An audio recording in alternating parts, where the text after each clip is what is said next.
시온의 영광이 빛나는 아침을 주신 하나님 감사합니다.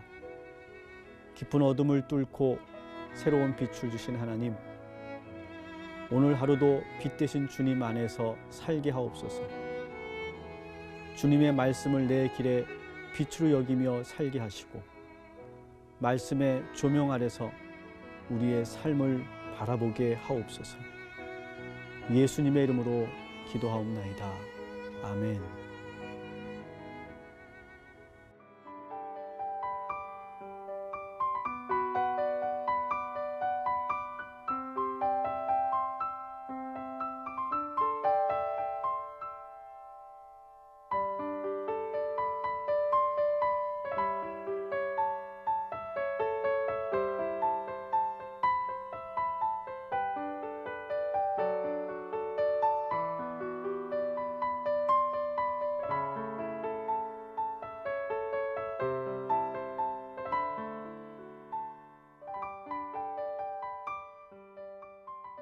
기도로 여는 하루 동탄 꿈의 교회 김석현 목사입니다. 오늘 우리는 느헤미야 3장 전체를 묵상하려고 합니다. 하지만 분량 전체의 그런 길이가 문제가 아니라 오늘 여러분이 3장을 한번 읽어보시면 아시겠지만 똑같은 문장이 똑같은 패턴으로 진행되기 때문에 아주 지루하게 느끼실 겁니다. 성벽 재건과 이 수리 과정을 아주 자세하게 묘사하고 있고, 그리고 거기에 수많은 사람들이 참여하였는데 그 사람들의 이름이 계속해서 반복되어 나오고 있습니다. 우리가 성경을 읽다 보면 이러한 패턴의 본문들이 자주 등장하죠. 가령 창세기나 마태복음에서는 족보가 있다든지, 특히 레위기 말씀에서는 너무 상세한 그런 율법과 규례들, 그리고 우리의 삶과는 전혀 상관없을 것처럼 보이는 성막의 구조와 기물들에 대한 설명이 나오면 우리는 한숨이 절로 나오죠.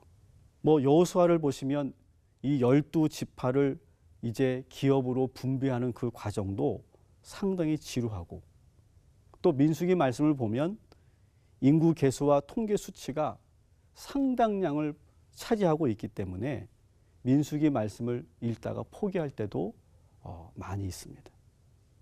이렇게 성경에는 우리의 인내심을 시험하는 구절들이 참 많이 있습니다. 근데 저는 오늘 여러분들에게 이런 말씀을 만났을 때 어떻게 대해야 되는지를 먼저 여러분들에게 말씀드리고 싶습니다. 여러분, 하나님의 말씀은 1.1획도 그냥 있는 것이 아님을 먼저 기억하시기 바랍니다. 하나님의 말씀은 그 어떤 말씀도 버릴 것이 없다라고 하는 그런 고백을 가지고 이 성경을 읽어야 합니다. 그래서 아무리 길고 지루해도 이해할 수 없어도 우리는 그냥 건너뛰지 않아야 합니다. 그리고 그 말씀 안에는 아주 하나님의 깊고 심오한 뜻이 숨겨 있을 때가 참 많이 있어요. 오늘 본문에서 보면 우리에게 은혜가 될 만한 그런 메시지를 찾기가 쉽지 않습니다.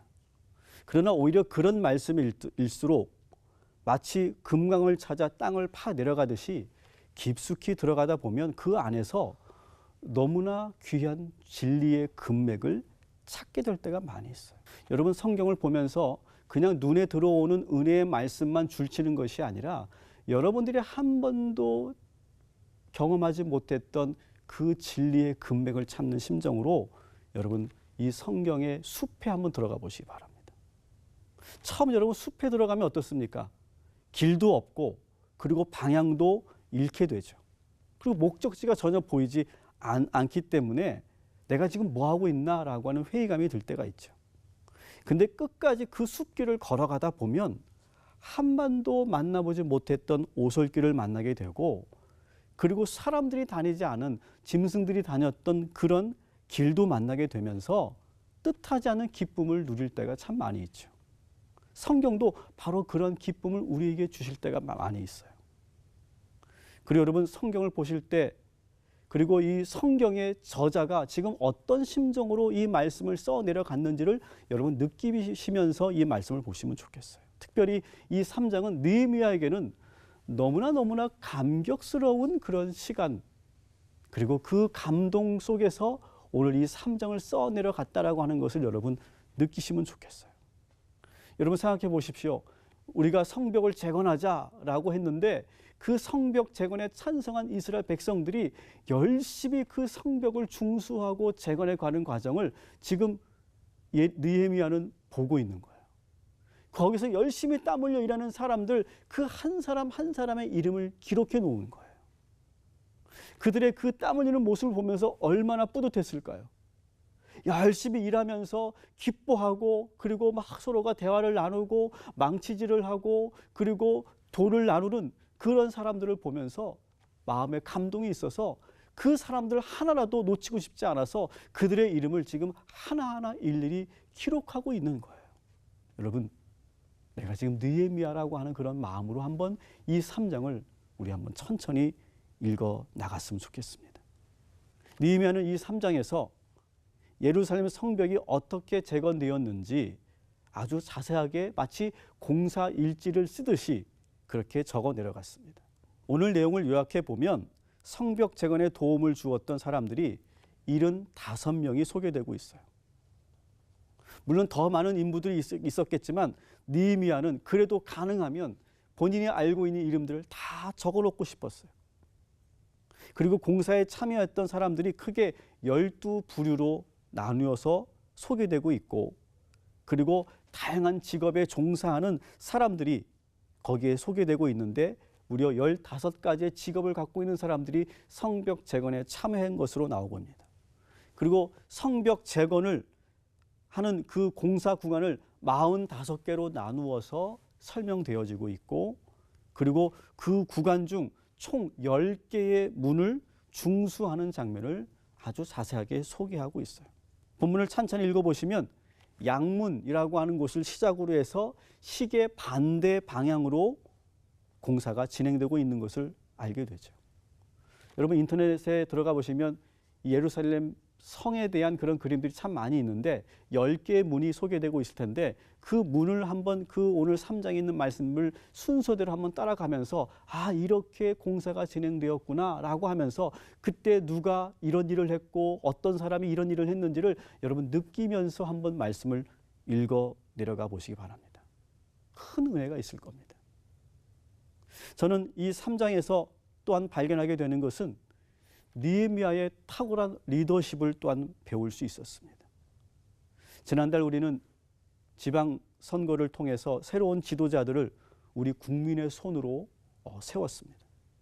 우리는 투표만 하는 것으로 끝나면 안 되죠. 그들을 위해 기도하는 책임이 있어야 되고 그들이 좋은 지도자가 될 수 있도록 우리는 감시도 하고 그리고 지원도 해줘야 된다고 생각합니다.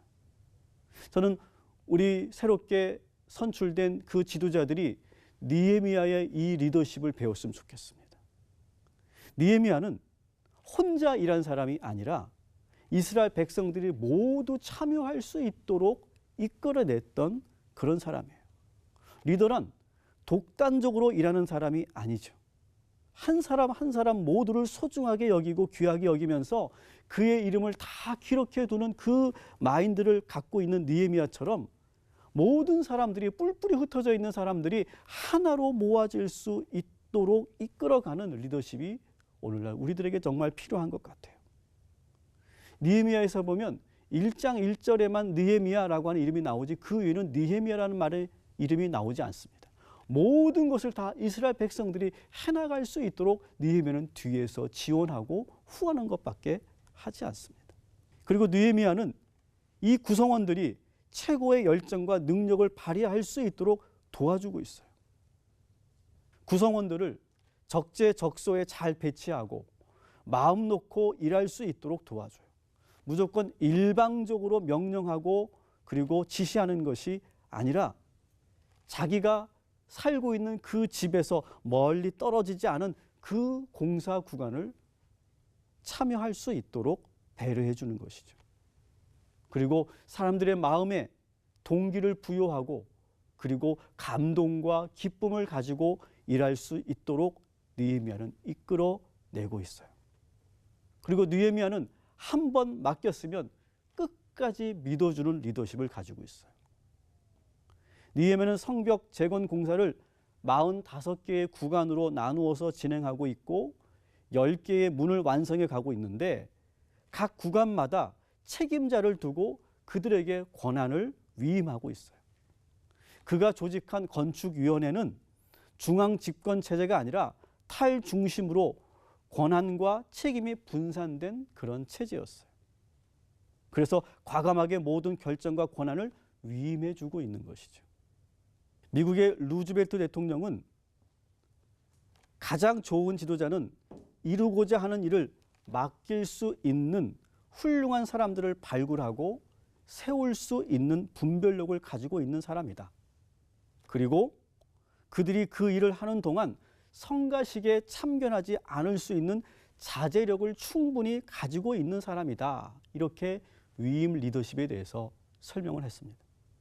또 타운센트는 지도자는 중요한 일을 사람들에게 위임하여 그들로 하여금 성장할 수 있는 기회를 제공해야 한다. 자신이 이끄는 사람들에게 작업을 위임할 때 조금도 주저하지 않고 전부 위임한다. 일단 위임하면 더 이상 그 일에 대해 말하지 않는다. 그 일이 어떻게 진행되고 있는지 궁금해도 참고 묻지 않는다. 이렇게 말을 합니다. 좋은 지도자는 무조건 지시하거나 명령만 하지 않습니다. 오히려 그래, 당신이 그 일을 하려면 내가 무엇을 도와주면 좋겠습니까? 라고 그렇게 질문해 주는 사람이 좋은 지도자인 것이죠. 사랑하는 성도 여러분, 오늘도 이 느헤미야의 리더십을 배워서 여러분의 삶 속에, 여러분의 일터 속에 여러분 이 리더십을 잘 적용해 보시기를 주님의 이름으로 축원합니다. 다 같이 한번 오늘 주신 말씀을 기억하며 기도하겠습니다.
주님의 말씀은 1.1획도 버릴 것이 없음을 믿습니다.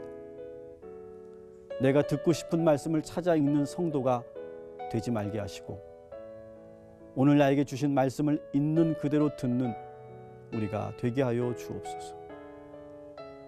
우리나라 전국 시, 도에 새로운 지도자들이 세워졌습니다. 하나님을 두려워하고 국민을 진실하게 섬기는 지도자들 되게 하여 주옵소서. 우리 국민들이 마음 놓고 행복하게 살 수 있는 나라로 만들 수 있도록 저들이 최선을 다하게 하여 주옵소서. 예수님의 이름으로 기도하옵나이다. 아멘.